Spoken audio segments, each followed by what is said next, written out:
is 9. Good, good, good. 8. No, not good. 12. There we go. There we go. Mm-hmm. Ba da ba ba da ba ba da ba ba da ba ba da ba ba da ba ba ba ba ba. Okay.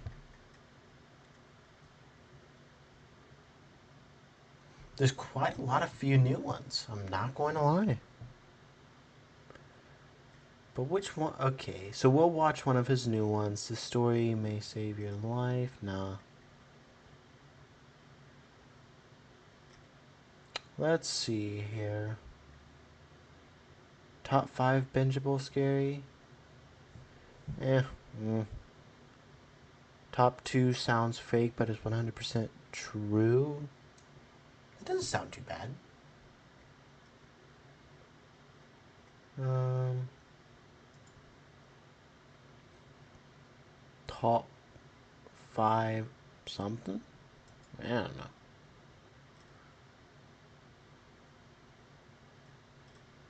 Let's see here.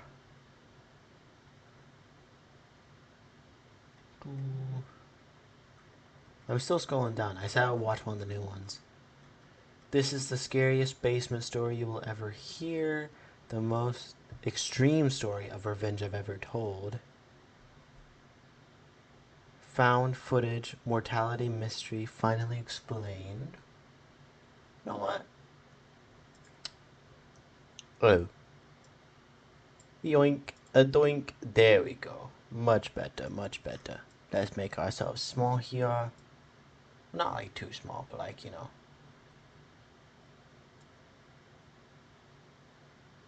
I like being in the middle. Yeah. Yeah. Yeah. I like that. I like that. Yes, yes, yes. Let's see here. Which one seems good? Like, which one looks good?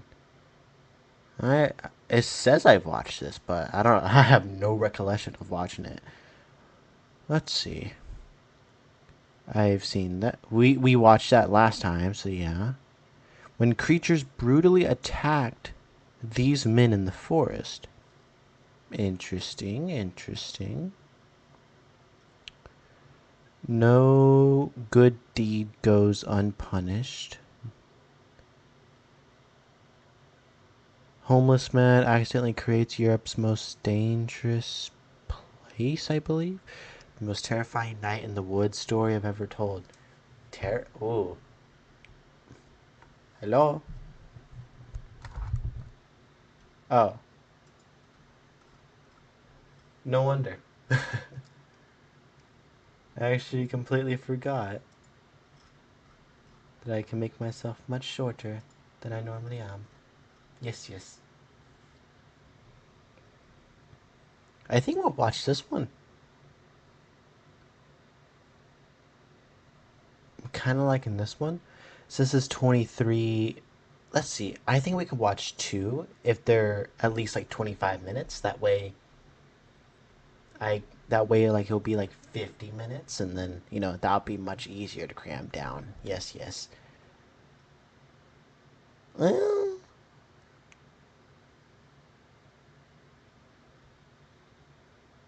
maybe. Uh the purest, strange, dark, and mysterious story. Nightmare Fuel Edition, huh? Hmm. This is pretty tough, I'm not gonna lie. Top 3 strange but true. That looks pretty good. What he filmed in his secret room destroyed an entire city. That's 4.2 million views. I think we'll watch this one. Yeah. Let's react to this one. Oh dear lord. Of course there's ads. Can be invincible. Today's story comes out of China, and it is a brutal story. There's just no way to tell it without being sort of graphic. So with that in mind, this is definitely a mature audiences only type of story. That said, it is a fascinating story, and the ending is something that very few of you are going to see coming. It's going to feel kind of predictable Really? throughout most of the story, and then it's like the end completely changes your impression of the story. But before we get into that, Okay, before I've heard a lot, like a lot of what I heard that I heard that phrase a lot of times, like the ending will definitely predict you, like throw off your predictions of what's going to happen, which always seems pretty interesting. And I will say they definitely are not predictable, but I've heard that phrase a lot. So we'll just have to wait and see, okay? We'll definitely wait. I'll wait and see if this ending is actually good. You know, see if it's predictable or not. Because there's a lot of different endings I've seen and heard and read about. Do I read books? I mean, online. And if you want to consider them books. story. If you're a fan of the strange, dark, and mysterious delivered in story format, then you've come to the right place because that's all we do and we upload once a week. So, if that's of interest to you, please offer to power wash the Like Button's house, but be sure you set the machine all the way up so you blow off their shingles and blast all their paint off, and then you just leave. Just leave it as is. Also, please subscribe to our channel and turn on all notifications so you don't miss any of our weekly uploads. Okay, let's get. Go subscribe and follow to all his podcasts. I promise you, it makes your days 10 times better, especially if you're into horror and scariness. Like me, I love watching these. I love listening to these. They are the best. And he is a very, very good storyteller. Get into today's story.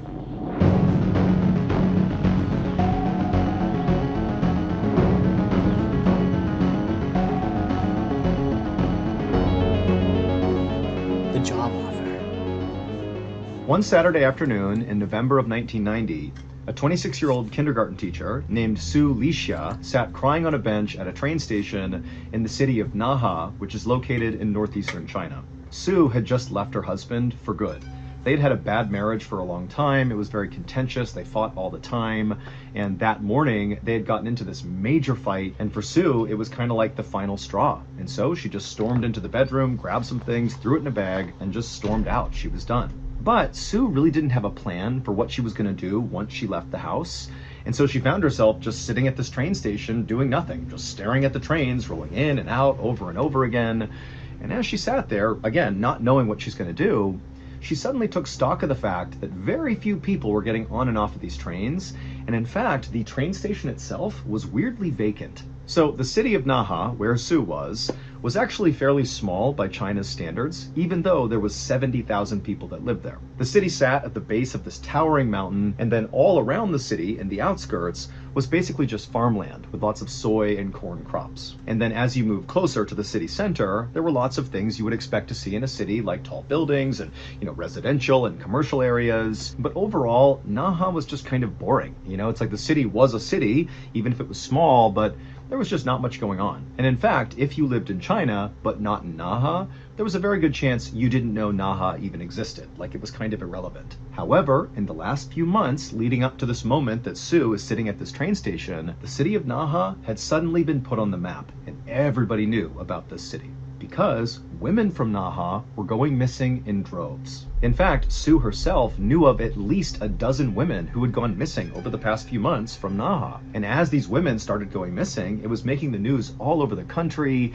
and women who lived in Naha were acutely aware of the risks of being out alone, in fear that somebody was going to come snatch them up and take them away. In fact, every time Sue would go to work, she would make sure she would walk with other women, like in pairs, to ensure safety. I mean, this was a really scary time if you were a woman living in Naha. However, the caveat to the missing women was all of them to this point, when Sue was sitting at the train station, had been sex workers. And Sue, she thought, in virtue of not being a sex worker and instead being a kindergarten teacher, that somehow she was not actually that vulnerable to being snatched up or, whatever was happening to these women, she just felt like it wouldn't happen to her. But now, as Sue sat at this train station, which again was eerily quiet and vacant, she couldn't help but feel like she had made a bad decision being here. She felt like she could easily become the next woman who went missing from Naha. And so Sue began to think, maybe I should just go back home and try to patch things up with my husband, mostly for her safety, just to go back inside her home and be safe again. But before she could stand up to do that, she noticed on the other end of the platform this man who was exceptionally well dressed with this beautiful brown wool coat and fancy pants. He looked like he stepped straight out of a fashion magazine. He came up onto the train platform, and without saying a word, he walked slowly down the platform all the way to where Sue was, and he reached into his pocket and he held out a tissue to her because he saw she was crying. And Sue, she's looking up at the sky, and again, there's nobody else here, and she's very much on edge. Well, I don't know about, how do I put it? Like Chinese mannerisms? Yeah, the Chinese mannerisms. But if you were to do that to me or any part of my family or anyone that I know, I would be very, very skeptical immediately. Very. Edge, and she doesn't know what to do. I mean, it was already creepy that this place was vacant, but it's even stranger to have a random man come up to her and try to initiate some sort of interaction with her. It just felt wrong and weird and very suspicious. But as Sue stared at this guy, trying to figure out what his angle was, she could see that he had kind of kept himself standing back from her, kind of a respectful distance, not trying to crowd her out. And he was looking at her with a very sympathetic look on his face, and he's holding this tissue out, and he said to her, "Are you okay?" And he hands the tissue again, like, "Please take it." And there was just something about this guy that felt very sincere, and Sue kind of let her guard down, and she accepted the tissue and wiped the tears from her eyes.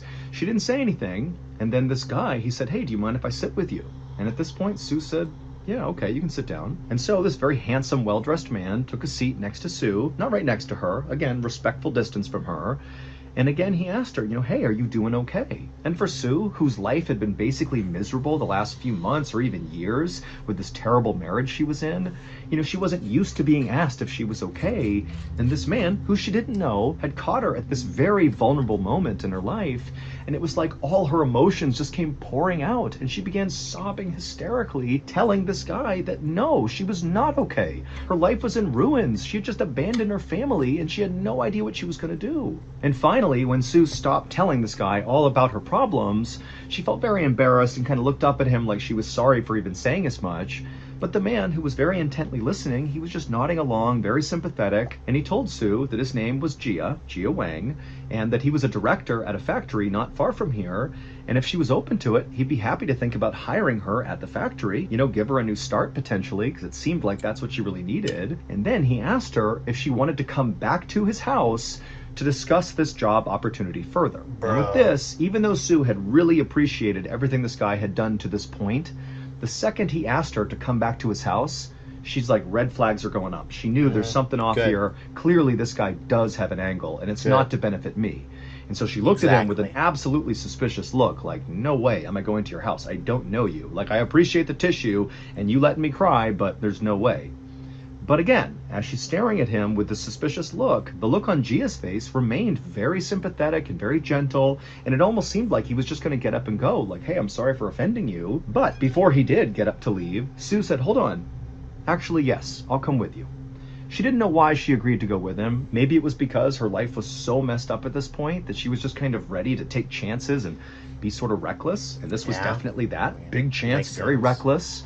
But again, she just felt like, there's something sincere about this guy, and she felt like she could trust him.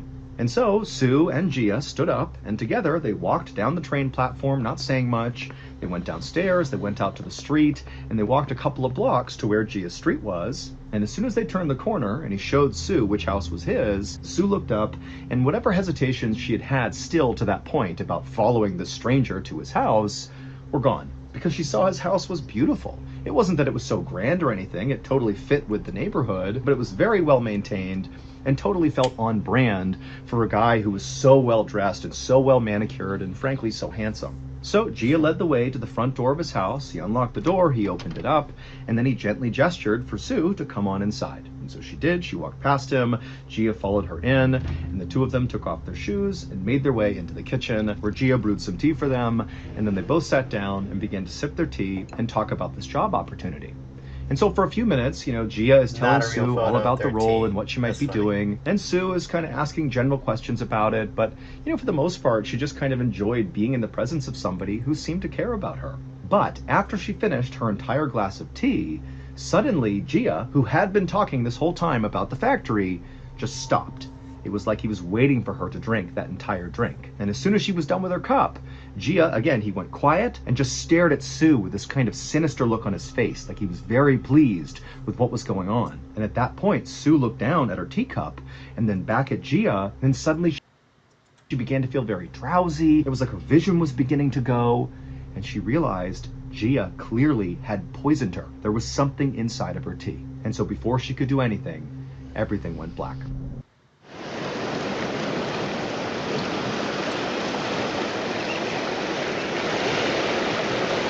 A couple of weeks later, just a few blocks away from where Sue met Gia at the train station, a police officer named Zhang was standing behind his desk at the police station when a very concerned-looking elderly couple came inside. Now, this couple was here to speak with Zhang about a missing person, but the missing person was not Sue.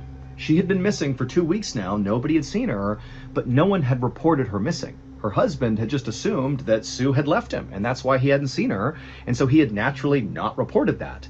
And again, nobody else knew she was missing, so keep that in mind. Okay. Officer Zhang has no idea about Sue and Gia, none of it. But when this elderly couple came in to make a missing person report, Officer Zhang was not the least bit surprised. It was now December of 1990, and over the past 6 months, 20 women out of Naha had suddenly gone missing. Remember, Sue is not one of those 20. The 20 are mostly sex workers who went missing at that same train station where Sue met Gia. And so Officer Zhang was used to making all these missing person reports. But candidly, the police actually felt like, because these were sex workers that were going missing, they weren't sure if they were actually being abducted or if they were simply getting on a train and kind of leaving town to go work somewhere else. And so really there wasn't a whole lot of investigation happening to figure out why so many of these women were going missing. But again, Officer Zhang, he's not surprised that they're telling him they want to file a missing person report. But when Zhang took this elderly couple to an interview room to talk to them about whoever was missing in their lives, when this couple spoke, Officer Zhang knew this was different, because the couple was not reporting another missing woman from Naha who also happened to be a sex worker. Instead, they were reporting that a man was missing, a businessman. However, the details of his disappearance sounded eerily similar to all these sex-working women who had also gone missing. This guy was last seen at that same train station where Sue had met Gia, and then nobody had seen him, and so that's why they were here. And so Officer Zhang, he wrote up their report, and then he told the couple that, very likely this man is okay, and he'll show up at some point under his own steam, but he told them the police would look into it, and they'd be in touch. However, as this couple got up and turned around and left, Officer Zhang couldn't help but feel like this missing man and all these missing women went missing from the same place, and it's the same city and it's the same pattern over and over again, but now we have a man. And even though Zhang wanted to write it off as an anomaly, he started to wonder if this missing man was connected to all these missing women. Boom. Now, here's the thing. I might get this wrong, but if the man is also true, then definitely when they're at their most vulnerable, so basically their life is a wreck, things are not going their way, then that's when this man comes by, and obviously, now that's pretty obvious, okay? Basically what I was going to say was, with these certain workers that went missing, okay, this man comes when they're at their most vulnerable, when they feel terrible, their lives are not good, yada yada yada. So really makes you think if that sort of line of work really is the best for you. Because by January of 1991, so 2 months after Sue had gone missing without a trace and still had not been reported by anybody, and 6 weeks after that elderly couple reported that man missing, another 5 people from Naha had gone missing, 2 more women and 3 more men. And so now the police in Naha were looking at 26 people, men and women, that had all gone missing very recently out of Naha, and nobody had a clue what happened to them. And importantly, because now there were men who were not sex workers who were going missing, The police couldn't just write this whole thing off as, oh, these sex working women are just going to another city to go do their work there. Like, that was not a possibility anymore. Clearly something bad was happening, and the police knew they really needed to do a real investigation here. So finally, in early spring of that year, the police in Naha formed a task unit and legitimately began investigating all these disappearances. Legitimately. But amazingly, there was like no information. Like, there was nothing. These people went missing and nobody heard from them. There was no evidence of where they went. There was not even any sign that anything bad happened to them because no bodies had been found. There was no evidence of really anything happening. All the police knew is these 26 people, not including Sue, so she would be the 27th person, had been at this train station and then vanished. And that's all they knew. And it got to the point where this story really began to spread around China, and it became like this running joke that if you don't want to live, go to Naha, because everybody assumed there had to be some sort of serial killer or something happening there who was just roaming the streets, picking people off.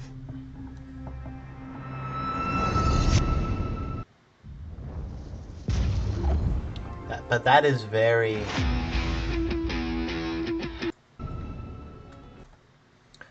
definitely interesting, the way it's all playing out as of right now. Obviously, you said most of the story is going to be predictable, which, I mean, if you haven't, it is pretty predictable. Especially on my end, since I love scary stories like that. You know, nice man, nice house, everything looks all spiffy. He looks like a well-kept man. But guess what? Not all men, not all the nice, good, better men are truly that way. It's the same thing as women too. It's like you can never trust an innocent woman because they're not all innocent. Most of the time, they're not innocent. Same for men. An innocent man, oh, he's so well kept and everything. They're not all innocent. Like 95% of the time, they're not all innocent. Everyone has a dark side. You just gotta wait to see. Thank you to BetterHelp for sponsoring today's video. I have a highly addictive personality, and in my life, it's been both a blessing and definitely a curse. When I'm focused on a goal, I become totally addicted to it, and as a result of that, I usually accomplish that goal. But when I don't have a goal to pursue, I often turn to alcohol kind of out of boredom, and then that becomes a very unhealthy addiction. It usually starts with a drink or two with my wife over dinner, totally harmless. But very quickly, I spiral and begin hiding alcohol around the house and drinking by myself in the garage secretly at like midnight after my family's asleep. And invariably, my wife always finds out eventually, and we have the same talk every single time where I promise her I'm never going to do it again, but the cycle always continues. However, this month, with the help of my therapist, I finally decided enough was enough. For my family, for myself, I have to be sober. And so far, sobriety has actually been kind of great.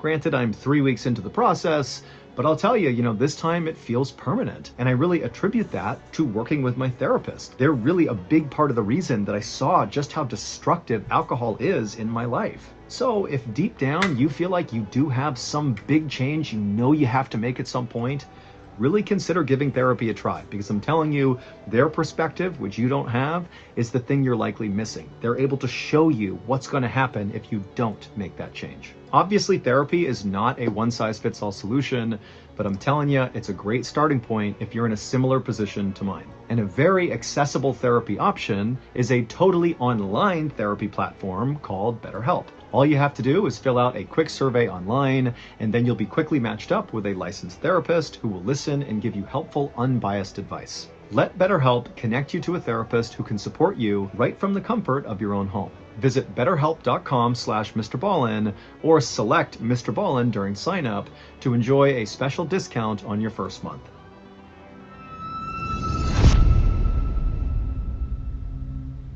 By late summer of 1991, when really this story had taken hold across the country and was becoming a bigger and bigger deal because there was absolutely no resolution here, police had no idea what was going on, well, the whole situation got a whole lot worse, because now, in addition to people suddenly vanishing at the train station in Naha, more people were also going missing in other cities nearby Naha, but all along the same train line that left out of Naha. So more train stations, more disappearances, all around the area, not just the city of Naha, but all around. And by the fall of that year, when over 30 people had gone missing all the same way from these train stations all around Naha, the police still had absolutely nothing to go on. All they had is, here are these people, here's where they were, they vanished, we got nothing else. No bodies, no evidence, nothing. But all that would change on October 22nd, 1991, roughly a year after Sue met Gia at the train station in Naha and then drank that drugged tea. On that October day in 1991, so again, a year one, roughly a year after Sue met Gia at the train station in Naha and then drank that drugged tea. On that October day in 1991, so again a year after the disappearance of Sue, police at this train station, 1,700 miles away from the city of Naha, were doing random stops of commuters on the train platform. This had nothing to do with the ongoing investigation into all these missing people. This was just like public safety stuff, where the police were kind of just walking around, looking for people who looked suspicious, and then checking in on them to make sure they weren't doing anything illegal. And on this particular day, at this train station far away from Naha, one of these officers spotted this very handsome guy in a beautiful brown wool coat and very fancy pants and shoes, and he stood out a lot because of, frankly, how beautiful he was. We found him. And so the police officer saw him. Ladies and gentlemen, we got him. And this very handsome guy looked up and he saw the police officer, and it was like immediately he did something very suspicious. He reached down, grabbed a bag, and quickly turned around and began walking away. And at the same time, two other people who were right near this very handsome guy did the same thing. They grabbed bags off the ground, quickly turned around, fell in line with this handsome guy, and began quickly walking away from the police. And so the police obviously are totally suspicious. They run across the platform and they manage to stop all three of them, and they turn them around and they say, "Show me your bags, open them up." And the police, they would open up these bags and they contain drugs. And so right away, these three know they are caught, but they don't say anything. They just stand there and they're totally silent as the police are asking them, like, what are these drugs? Where are you going with these? What's going on here? They're not talking. And so finally the police go, "Give me your IDs right now." And so all three of them cough up their IDs, and the very handsome guy with the beautiful brown wool coat and fancy clothes, well, that was Gia Wang. The same Gia Wang who had gone with Sue into his house and given her the drugged tea. But again, these police officers are only concerned about the drugs. They don't know anything about these guys. They don't know that Gia met Sue and did this thing at his house with the tea. That wasn't even reported to police. Nobody knew about it. But these police knew they had caught these three people with these bags of illegal drugs, so they brought them back to the station and began to question each of them. And when they spoke to Gia, Gia said nothing. However, when they spoke to the two other people that were with Gia, one of them began to crack. It was obvious they had more to tell about these drugs, and they were kind of holding back tears, like they were very upset.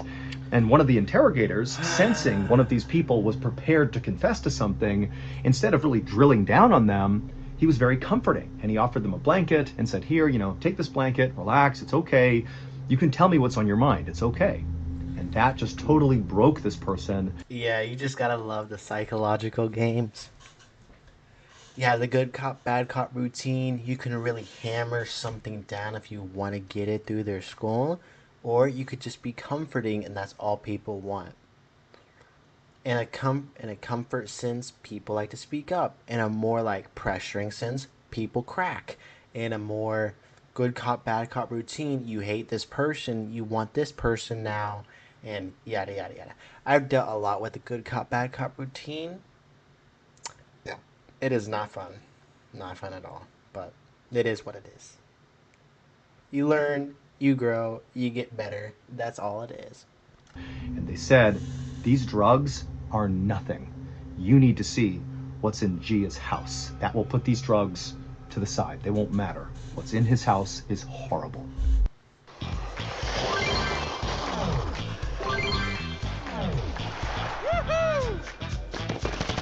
The next day, a phone rang in the police station in Naha, and Officer Zhang picked it up, and it was one of the officers who interviewed these three people with drugs and got this whole horrible confession about what was inside of this guy Gia's house, and he told Zhang all about it. And as Zhang is listening to this, his eyes went wide because he knew this had to be connected to all these people going missing. Like, this has to be it.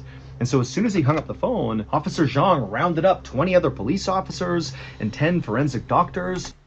Okay, real quick, we're almost 20 minutes in. There's 10 minutes left of the video. I really want you guys to to comment down below what you think the ending is going to be. Because hey, even I'm still here trying to predict, like, is it going to be something good? Is it going to be something bad? You need to see what's inside of his house. Is it like a slaughterhouse? That's too predictable. Is it um like sort of yeah, special sort of, uh factory. I don't really know how to explain it, but like I just don't want to say it yet. But it is whatever. Like, I really want you guys to comment down below what you think it's going to be. Like I said, I'm thinking it might. Of course, it's going to probably be something bad, but you never know. It could be something good. That's what you just gotta love about stories. It could be something completely good, and maybe it's you know maybe he really did change their lives for the better. I'm still guessing here. To go search Gia's house. And when they got there, the house from the outside looked just as beautiful as when Sue had seen it.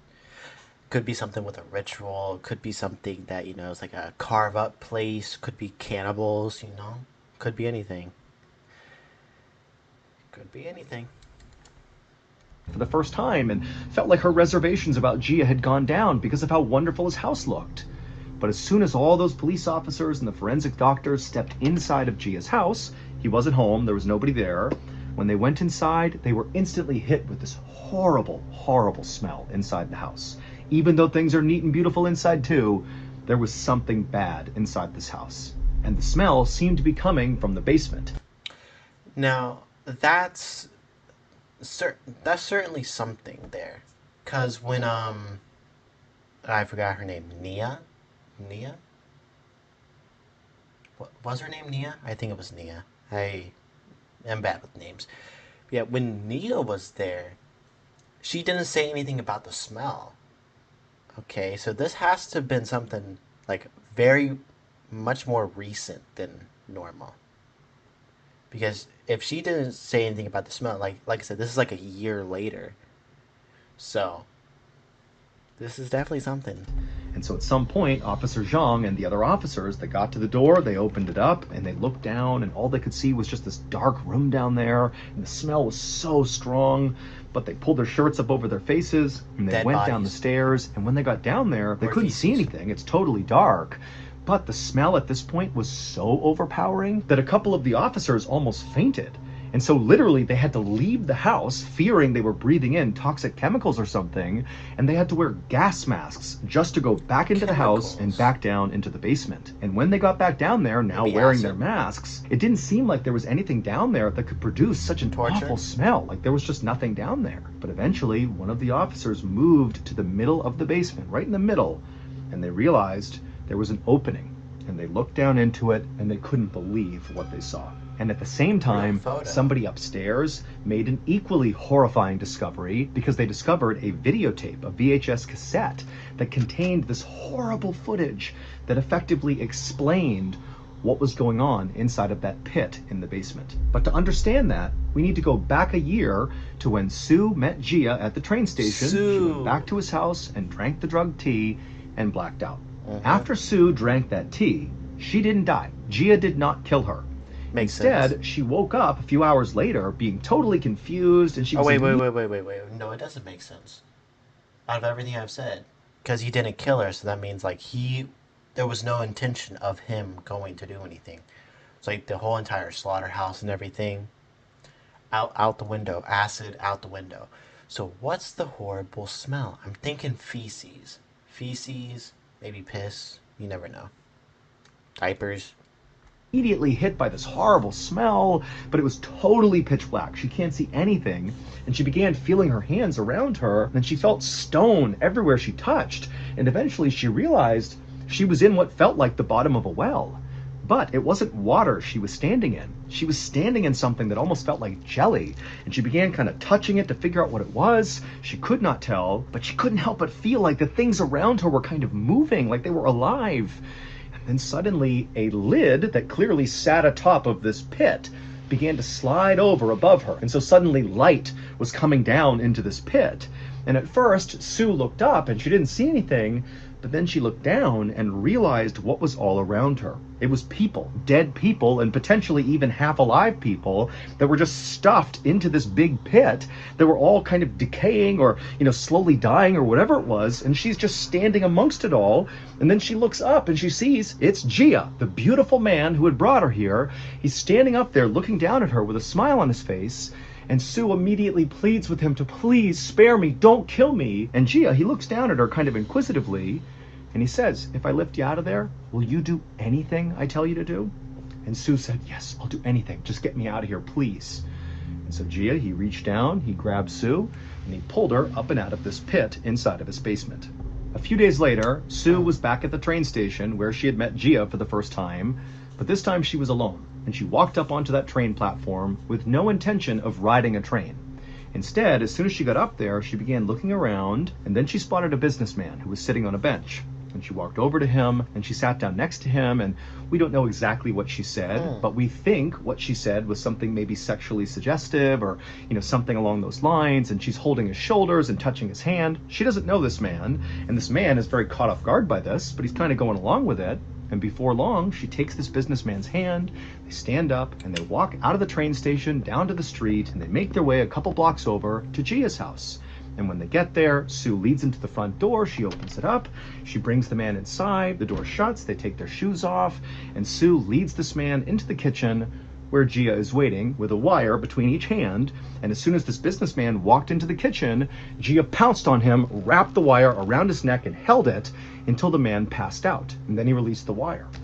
And then Gia and Sue took this man, they lifted him up, and they carried him down into the basement and laid him out on the floor. So he's not in the pit, he's just out in the middle of the basement floor. Then Gia stepped away, picked up a video camera, turned it on, and began to film. He was filming the man on the ground and also Sue. And Sue, she knew what to do. She was going to do anything she was told to do. So she climbed on top of this still very much alive businessman who's just been knocked unconscious, and she straddles him so she's looking down at his head. Then she picks up a knife and she holds it in front of her, and then she looks up at Gia, who at this point has zoomed the camera in. She can hear the sound, the mechanics inside of the camera as it's zooming in on what she's about to do. And then she raises the knife over her head and drives it into this man's chest.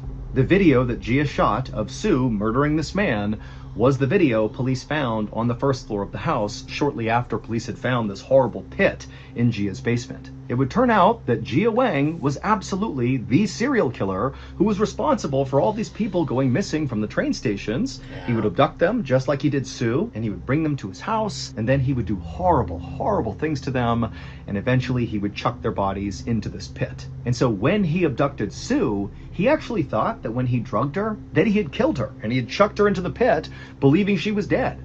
But when Sue had woken up inside of that pit, when he opened it up and looked down and there she was, fully alive, he had an idea. Well, why don't I turn Sue into a murderer like me? She can help me. And so that was the condition for her being pulled out of this pit, that she would assist him in murdering people, and she agreed to do it.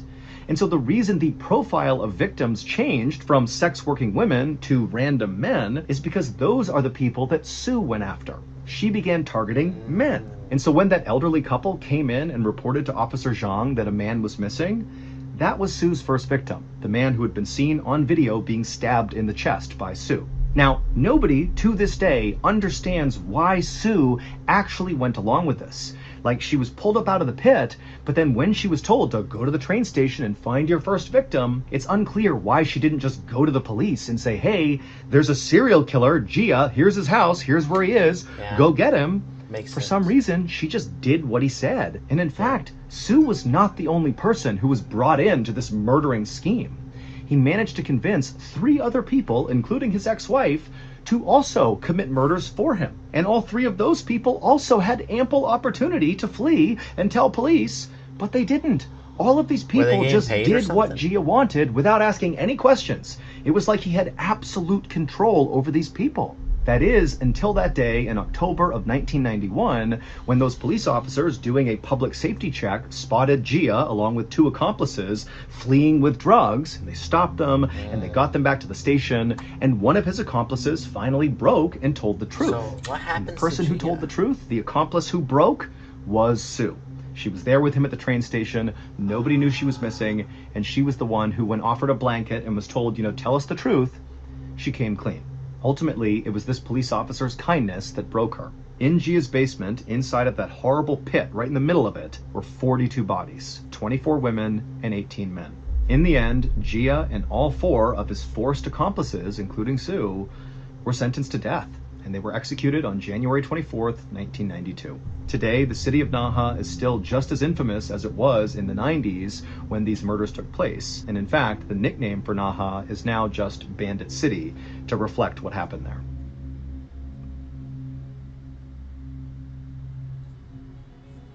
I want to create a mildly effective I want to make a mildly effective cold medicine made exclusively out of Egyptian fire ants. Take its horn off its head and you beat it to death. Say no! Die. You die. Turned and leapt head first out the glass window. Pow! Yes! Got up on its flippers and began chasing us down the cave. A nice hot maga musk. And we settled on a piping hot plate of eagle tonsils, your smoked chicken gallbladder eggnog, your zebra cornea souffle. Get to go surfing. Surfing. But no! Pow! Yes, it did. Papa, tu dois avoir. Papa, tu dois avoir. Lungy was already in there, and he looks at me and he says, Papaye, deveríamos ter ficado con HelloFresh. Oh, Lungy, put on... It's the fact that he's doing this in front of a camera, probably by himself, that makes this so much funnier. But it's also the fact that I'm in front of a camera, reacting to him be a complete doofus. Like, so, like, okay. I mean, I understand taking multiple takes. Like, I have done that in my life as well. So that is certainly funny. But yes, that was completely amazing. Go back to this. Let's see here. What's our next thing to watch, huh? Top 4 bingeable stories, paranormal only. I'm not too much in the paranormal scene. I did like it, but what's next, Sai? Sweet oil, Sai? Sweet oil, Sai? Sweet oil, Sai? Yeah, that was pretty good. I understand why it has 4.2 million views. The ending, though, was that really predictable? Let's see. No, I will say definitely the ending definitely threw me into a loop because you would think like he takes this woman out the pit, he's going to do sexual things, but he doesn't, and it's the fact that they all decided to comply with him and not just run away. Now that's even crazier.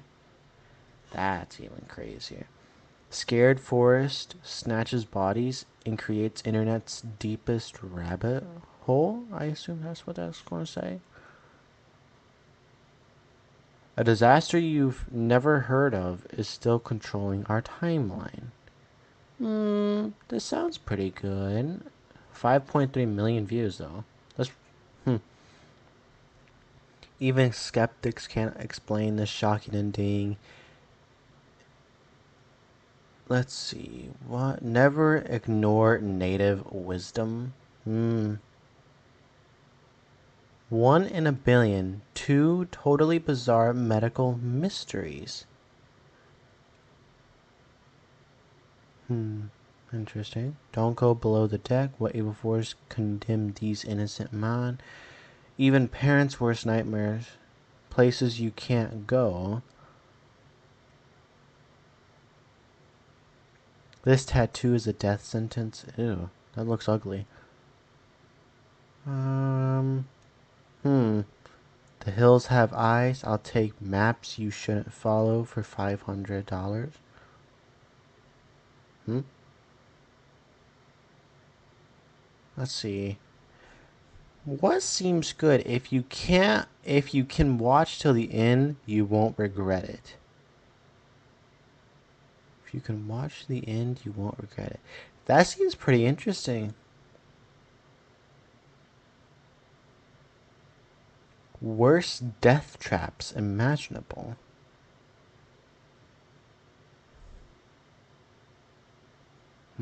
A photo so evil it was never meant to be seen. That actually sounds pretty. Ooh. Eeny, meeny, miny, mo. Catch the tiger by its toe. If it hollers, let it go. Eeny, meeny, miny, mo. Okay. I had my first job lined up like 2 months before I graduated. Tulsa Welding School.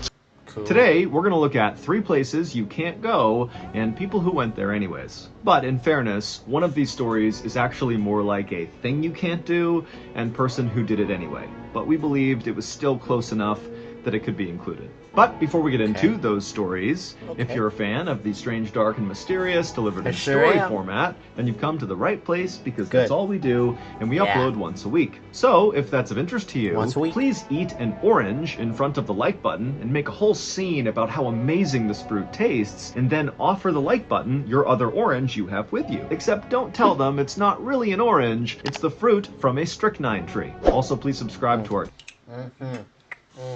Yeah, if you know, when you see the like button, just glow about how delicious your sweet tea is. Oh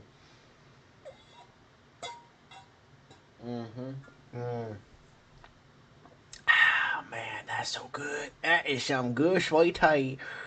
channel and turn on all notifications so you don't miss any of our weekly uploads. It actually Okay, is really let's get good. into It's, today's it's stories. homemade, so.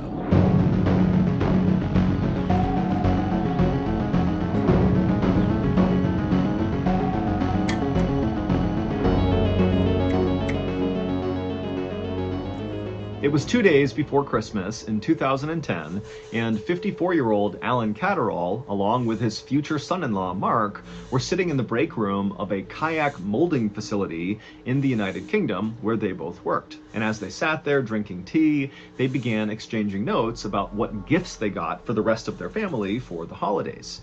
And as they spoke, they both were very careful to keep their voices very quiet in fear that someone might overhear them, because Alan's wife and daughter also worked at this kayak company. Alan had worked for this company for 10 years, and even though it was backbreaking work a lot of the time, he loved it because it meant he got to spend all this time with his family basically 24/7. It was only 7 a.m., which meant Mark and Alan had just started their shifts, but they were already taking this break to talk about Christmas because they were so excited about it. But they finally said, okay, we do need to go to work, and so they put their cups in the sink, and then Alan made his way down to the factory floor, and his future son-in-law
Well, sorry about that.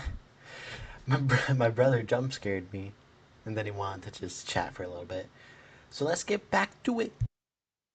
Son-in-law Mark made his way up to the control room. On the factory floor, where Alan was heading, was where all the special machinery was, inside of these little rooms where the kayaks were actually molded and put together. And it was Alan's job to make sure I once again forgot my mic was muted. So as I was saying, my brother jump scared me, and then he wanted to chat for a little bit. Let's get back to it. And then he said rums, not rooms. It's rooms, not rums. But we don't discriminate. Graphic content. Ooh.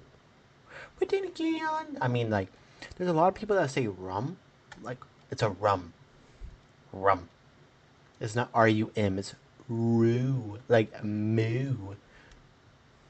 the machinery was clean and operational. The machinery inside of these little kayak making rooms was very customized and very finicky, and so Alan was one of the few people at the company who really understood what made it work and what would cause issues, and so he was very valuable at the company. That day, Alan knew one of the circuit boards for one of these molding rooms had shorted out, and so the leadership had decided to shut down that particular molding room while the circuit board was fixed. And so when Alan went down and began checking out each of these molding rooms, he knew which one had been shut down. So he knew when he went in there, it was not going to be operational.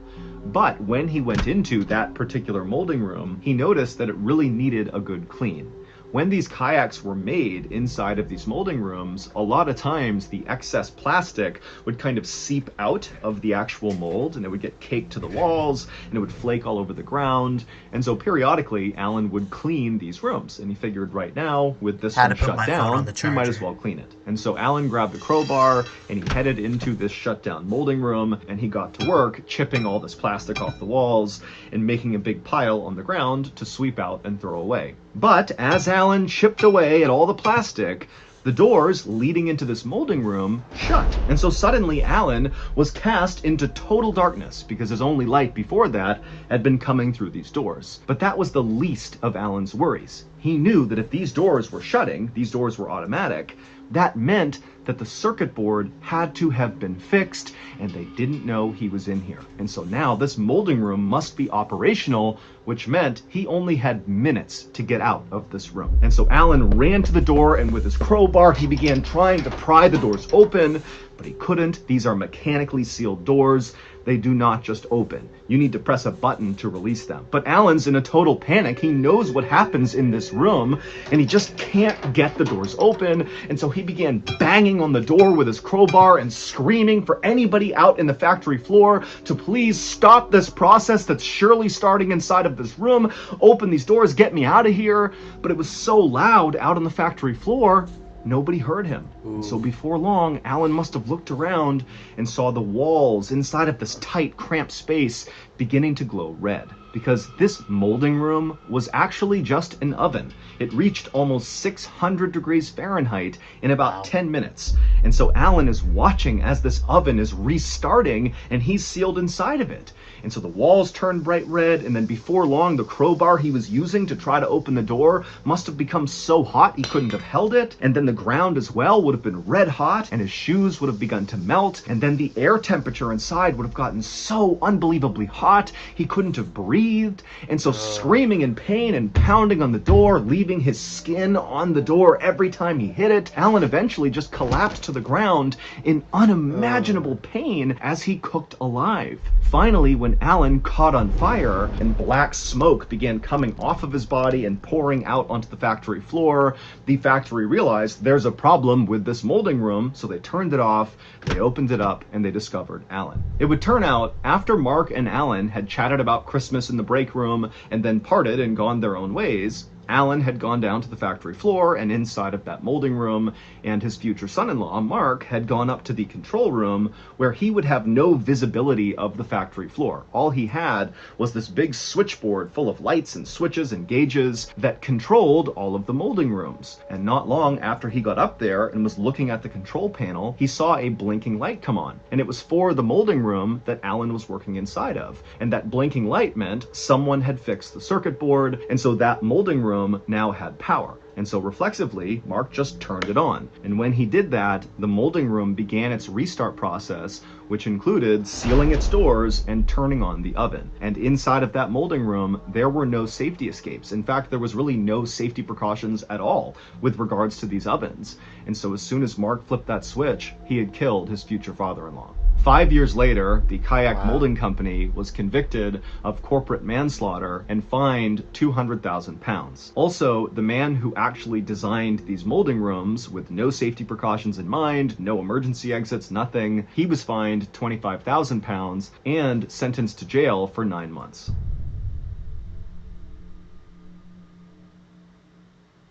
I mean, was it really their fault though? On the Like, would you really consider it their fault? I mean, I understand, like, safety procedures and whatnot, but, like, to fine him 25,000, like, I know he made the machine. The company itself, I mean, personally, I wouldn't think it's their fault. That's just me. evening of October 28, 2006, in a Florida city called Port Richey, a 37-year-old woman named Marisa Weber walked in the front door of her home and called out a greeting to her mom. Her mom didn't call back, but Marisa could hear her in the kitchen making dinner, and so Marisa walked over to say hello. But Marisa only got about 2 feet into the family's very cramped living room when one of their many cats came bombing into the room and nearly knocked Marisa over as it ran past her and ran up to the side of the wall and just stopped and stared at the baseboard of the wall like there was something there. Marisa was totally annoyed by this cat, and as she looked over at it, she knew what it was doing, because lately Marisa had noticed there were clearly rats in her family's home, kind of scurrying around in the ceilings and the walls. Marisa could hear them all the time, and one of their cats was now clearly hunting one of these rats. And this totally stressed Marisa out. She'd actually begun taking anti-anxiety and antidepressant medication largely because of this rat infestation, and really just the fact that Marisa hated living at her parents' home,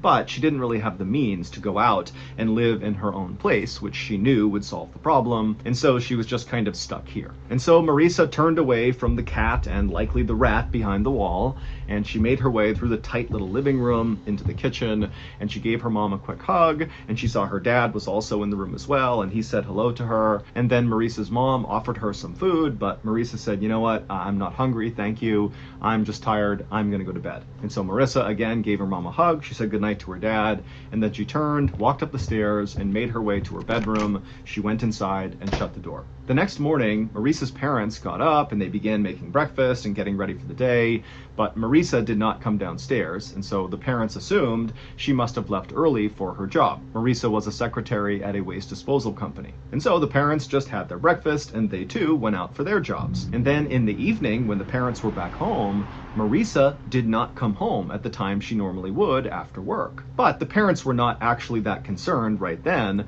because they figured, okay, well maybe she left early and she came home from work early, and so we just kind of missed her on both ends, and that's why her door to her bedroom is shut. She's just come home early and she's in there and she wants to be left alone. After all, she's a 37-year-old woman. She probably wants her space. But later that night, when still the parents had not even heard their daughter moving around up there, the mother went upstairs and knocked on Marisa's bedroom door.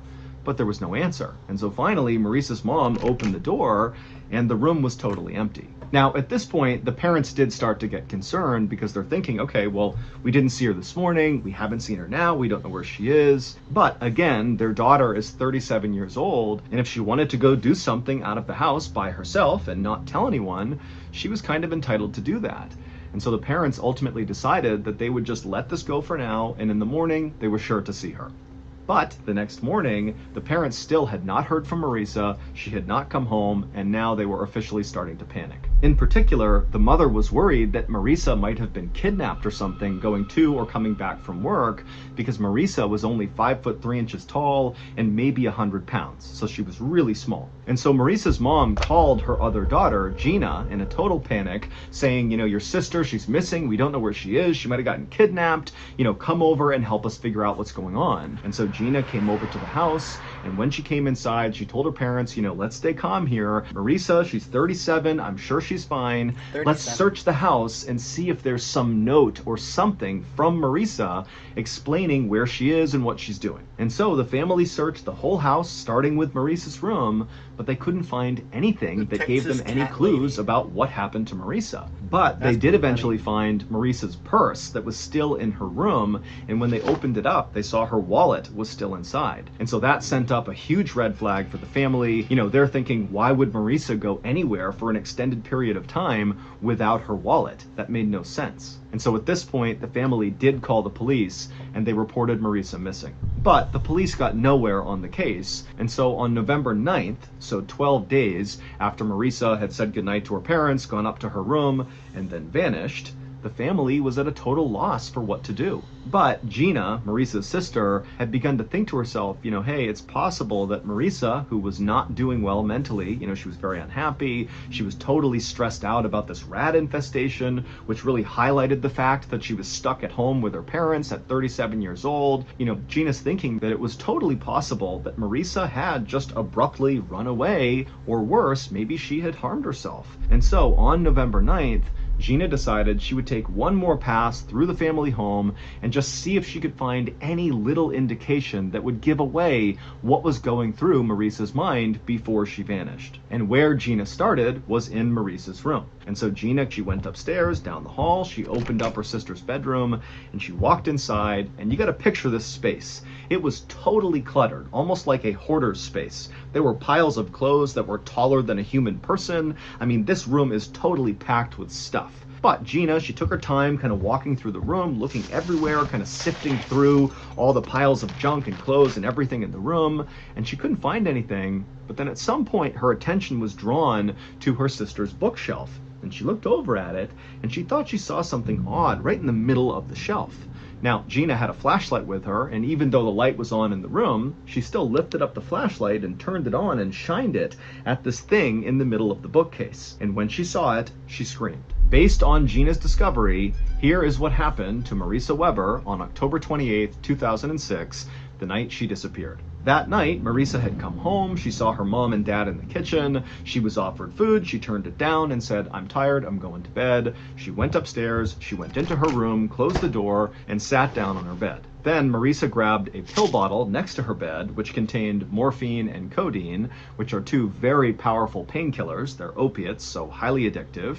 She popped a few of those, and then she rolled a marijuana joint and smoked that, and then she grabbed the TV remote and sat back on her bed, getting ready to zone out. But when she tried to turn on the TV, which was sitting on this bureau on the other side of the room, it didn't turn on. And right away, Marisa knew that the TV likely had become unplugged. This was something that happened periodically. The room was so packed with stuff that sometimes when Marisa was just navigating through her room, the stuff would bump into the bureau, and that would in turn jostle loose the plug from the TV. But the TV was... Imagine having that much stuff. Like, no hate against hoarders, you know, like, I wouldn't say I hoard, but I definitely have some things I should get rid of. But definitely not like a hoarder. But imagine having that much stuff that just one simple bump could just unplug anything. With how disorganized my wires are, that would just be a nightmare. Trying to navigate, find the right wire again and all that. I could never. It's actually not plugged in right behind where this bureau was. The TV was sitting on the bureau, but the plug ran down and kind of to the side of the bureau behind this huge bookcase that was pressed right up against the bureau. But this bookcase was so loaded down with books and things that Marisa had collected over the years that not only could you not really reach through the bookcase to the wall, but it was too heavy. You couldn't move the bookcase. And so the only way to access this plug from the TV was to climb on top of the bureau where the TV was and kind of reach back and grab the plug behind the bookcase and plug it back in. And so Marisa, who was likely beginning to feel the effects of all the drugs she had taken, climbed on top of this bureau, and she reached back behind this 6-foot-tall bookcase, and she began trying to grab the plug, but it was just out of reach. And so she leaned farther and farther and farther until she finally grabbed the plug, but when she managed to plug it back into the wall, she slipped forward and fell headfirst into this tiny space behind the bookshelf and the wall, and she got pinned upside down. Now, we don't know why why Marisa didn't begin calling out for help. Perhaps she was so under the influence of these drugs that she couldn't really process the situation and didn't know what she should do. Or maybe she was embarrassed about the fact that she had somehow gotten trapped upside down behind her bookcase. But either way, she didn't call out for help right away. And unfortunately, what happens when a human body is trapped upside down long enough is all the blood rushes to the upper part of your body. It causes your eyes eventually to pop out of your head. It feels like your head's going to explode. But the real problem is all that blood pools around your lungs and restricts your lungs and makes it really hard to breathe. And critically, if you can't take a big breath in, you can't project your voice loud enough to call out for help. And so Marisa did not call out for help during those first critical few moments she was trapped behind the bookcase. And then when she realized she absolutely couldn't move, she didn't have the lung capacity to call out for help. And so likely for 1 or maybe even 2 days, Marisa remained upside down behind this bookshelf and likely was aware of her family coming in and out of her bedroom looking for her, but she was not able to vocalize. She could not get their attention, and so eventually she died. Marisa's family would say when they were looking for Marisa in her bedroom while she was dying behind the bookcase, they said they did hear sounds, but it sounded like the rats that were running all over their house, and so they didn't know it was actually likely Marisa moving around behind the bookcase trying to get their attention because she can't use her voice. And then after Marisa died, her family did continue to go back into her room to look for her, and they began to smell something funny, which was Marisa decomposing, but the family didn't know that, and they chalked it up to the fact that the room was really messy, and again, there are rats in this house. I mean, this was not a clean space, and so they kind of thought, okay, the smell can't. That is what we call a series of unfortunate events. Your room is too messy that it's the fact that you think that the smell might be coming from there. The rats, you have a rat infestation, so that means any noise that you make, just slight noises, could predict rats maybe. And then not only that, but with your room being so messy as well, you can't properly move. Cause imagine just like trying to like push yourself, cause it's very tight, so obviously you won't have much movement, but you could still like try to knock over this bookshelf, yeah. You could try and you might get something there, but and then being upside down to where now you can't use your lungs is crazy. That is just completely a series of unfortunate events. Be anything serious. It wasn't until November 9th when Marisa's sister, Gina, was back in Marisa's bedroom and she looked over at the bookcase and she saw something strange. What she saw was her sister's foot right behind the bookcase. Gina couldn't really process it, so she got her flashlight out, she shined it on the foot, and when she scanned from the foot down, she realized it was her sister.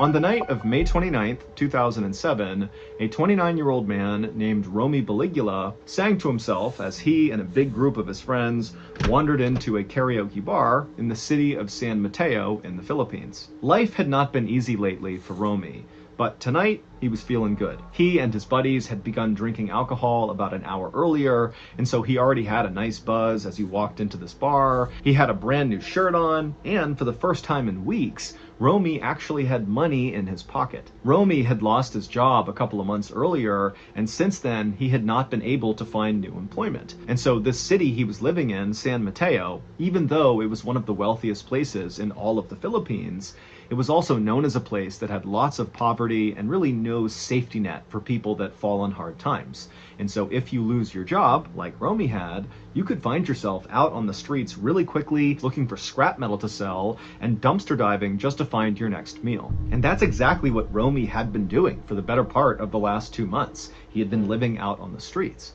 But just a day earlier, he had discovered this stash of very valuable scrap metal, and he had sold it that day for a nice profit. And with that money, he had bought a nice big dinner, a brand new shirt, and tonight he had bought a night out. And the best kind of night out for Romy was going to a karaoke bar. Because Romy loved to sing, and his friends did too, but Romy sang basically all the time. Whether he was full-time employed, making lots of money, enjoying life, or if he was in a dumpster looking for food to eat, Romy would be singing. Now, Romy was not the best singer, certainly not compared to some of his friends, who were excellent singers, but he felt like the more he sang, the better he got. And he was kind of proud that he felt like he was progressing and becoming a better and better singer. And Romy's favorite... If it doesn't start good at first, try again. Yeah, if it doesn't start out good first, try again. Practice makes perfect. Hard work. What was the saying? I was thinking of a saying. Hard work always beats talent when talent doesn't put in the hard work. Even if you may be talented, you still have to put in the hard work. Songs to sing were these big ballads. He just loved to close his eyes and let the words of the story kind of take him away. It really was his escape. It was like no matter how bad his life got, he could always sing and that would make him feel better. Once Romy and his friends went inside the karaoke bar, they made their way across the very crowded space to the far side of the bar. They found 2 unoccupied tables, they pushed them together, they all sat down, and then they ordered a round of beers. And then after the beers came, the friends all did a toast to their wonderful night out they were having, and then one by one, each of Romy's friends began getting up and making their way over to the karaoke machine and began going through all the music and deciding which songs they were going to sing that night. One of Romy's friends chose an American country song. Another one of his friends chose a pop song from the 1980s about unrequited love. But regardless of the songs that any of Romy's friends chose, when they began getting up there and singing their song, it was like the karaoke bar came alive. People in the Philippines love karaoke. It's really a part of the culture. In fact, many people in the Philippines have a karaoke machine of their own in their house. And so what that means is in karaoke bars like the one Romy was at, the crowd is both really appreciative of good singers who go up there and do karaoke really well, and everyone will get up and cheer and dance along. And then also, if there are bad karaoke singers, the crowd is just as quick to begin jeering and booing at them and getting them to stop. And Romy knew that when he went up on stage that night, he was taking a bit of a... imagine being booed at trying to do karaoke. That is crazy. Risk, because when he went up and identified the song that he was going to sing, he knew it was a questionable choice. But he was confident in his abilities. He had been singing and practicing. He really felt like he was ready to nail this really challenging song, and the crowd was going to love him for it. As Romy sat at the table watching one of his friends perform a fast-paced song about a race car, the bar's bouncer, a 43-year-old man named Robalito Ortega, came over to Romy's table with a big grin on his face. Robalito didn't recognize Romy or his friends. They were new at this bar, and so Robalito wanted to introduce himself and get to know these people. One, because Robalito was a big karaoke enthusiast, just like everybody else was. And two, Robalito felt like it was easier to keep the peace in this bar when everybody knew him and he knew everybody. And so Romy and his friends, they chatted happily with Robalito, and then after Romy's friend, who was singing the song about the race car, wrapped up and came down off the stage, Robalito gave him a nice congratulatory pat on the back and told the friend he did a great job up there.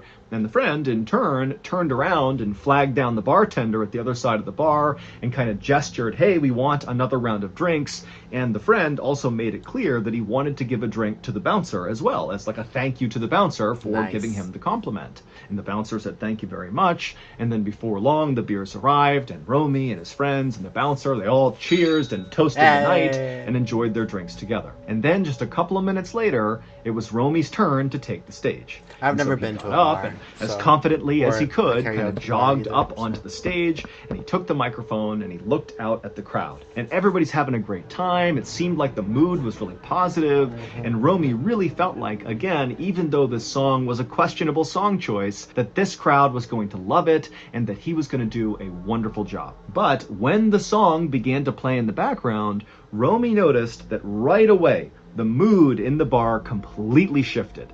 It went from loud, happy, and talkative to almost silent as everybody in the bar turned and looked up at the person who had chosen this song. But Romy had anticipated this, and he knew as soon as he actually began singing this song that he could win them over. He was going to nail this song. And sure enough, Romy began to sing, and right away it was like the mood began to kind of return to what it was. People in the audience could tell that Romy was doing a good job, and so about a third of the way into the Nice. song, That's Romy amazing. noticed that the bar was basically back to normal. He even looked over and saw the amazing. bouncer, who was still standing with his friends over at the table, had raised his beer, kind of saying, "Keep it up, you're doing great." And when Romy saw the bouncer really getting into it, Romy had this surge of adrenaline, and suddenly he felt so confident that he really leaned into the song. And so he began dancing on stage and really belting out each of the lines of the song. But at some point in the song, there's this moment where the singer really needs to hit a high note, and when Romy very confidently attempted to hit this high note, his voice cracked, and it was a really loud, like obvious cracking of his voice, and it kind of threw Romy off rhythm, and he couldn't really get back on rhythm. And so right away, the audience reacted by going quiet again and looking angrily up at Romy like, "We knew you were going to screw this up. This was a bad choice." And Romy actually looked over and saw the bouncer, and now the bouncer had his beard down, and he's glaring angrily at Romy like, "What are you doing?" But Romy, even though he was kind of faltering here, he did his best to kind of regain his composure, because he knew he had practiced this song so many times. He knew he could do it, and he tried so hard to get back on track, but he just couldn't do it. And it was around this point that he looked back at Robolito, the bouncer, and all he would have seen is Robolito angrily belting out the words of this song, almost like he was trying to override how badly Romy was singing it. And then at some point, as Romy is staring at Robolito, Robolito, while singing this song, pulls out a gun, aims it at Romy, and fires. In the Philippines, there is one song that everybody knows you do not sing. In fact, this song is often banned in most karaoke bars, and then even when it's not banned, nobody sings it. And the reason this song is so forbidden is because since 1998, people have begun being murdered for singing it. Reasons unknown, but it just keeps on happening. Since 1998, 12 people have been murdered either while they were singing this song for karaoke or immediately after it. The forbidden song is called My Way by Frank Sinatra, and that was the song that Romy chose. Now, no one really understands why this song somehow elicits all this violence in people in karaoke bars in the Philippines, but it does. Some have said that the message of the song, which is about a man being a man and doing it his way, kind of brings out a lot of masculine energy amongst people that are listening to it, and it can apparently prompt people to just suddenly start acting violent.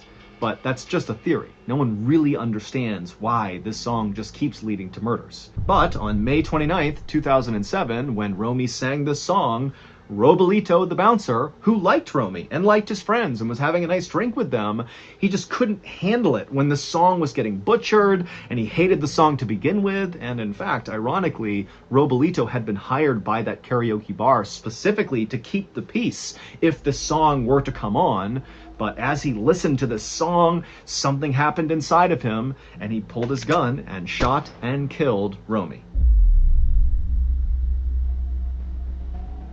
So that's going to do it. If you got something out of today's stories, be sure to check out our podcast called the Mr. Ballin Podcast, where we have hundreds more stories just like the ones you listen to that are available right now. You can listen to the podcast, which again is called the Mr. Ballin Podcast, exclusively on Amazon Music.